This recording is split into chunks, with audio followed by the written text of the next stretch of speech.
Masih soal suasana Ramadan di Makassar, Saudara. Masjid Al-Fatih Al-Ansor di Makassar, Sulawesi Selatan terbilang unik karena memiliki desain sudut Ka'bah.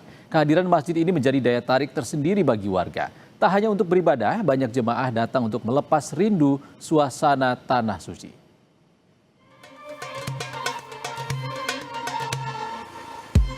Masjid yang dikenal dengan sebutan Masjid Ka'bah ini dibangun pada tahun 2015. Nama Al-Fatih Al-Ansor diambil dari nama cucu pendirinya, Mustamin Ansor.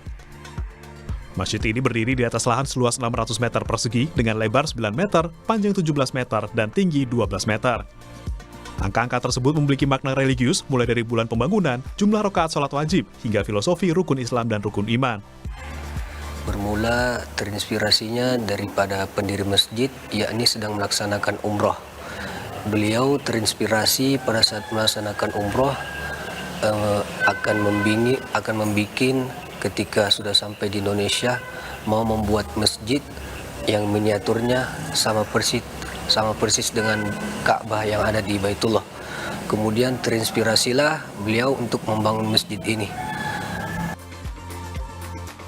Di bagian dalam masjid terdapat ornamen klasik berpadu sentuhan modern. Di lantai 1 terpajang lafal Allah dalam kaligrafi Arab.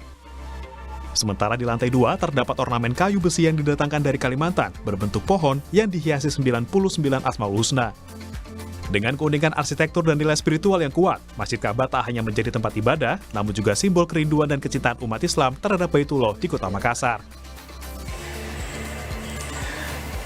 Ya, saudara, itulah merupakan replika dijelaskan bagaimana Al-Quran turun secara berangsur-angsur ke muka bumi, terus kemudian menjadi kitab suci umat muslim. Kegiatan hari-hari di Masjid Ka'bah atau Masjid Al-Fatih Al-Ansar ini, selain menjadi tempat ibadah, juga menjadi obat rindu bagi umat muslim yang belum pernah atau pernah ke Masjid Haram di Mekah untuk berdoa semoga bisa kembali lagi ke sana.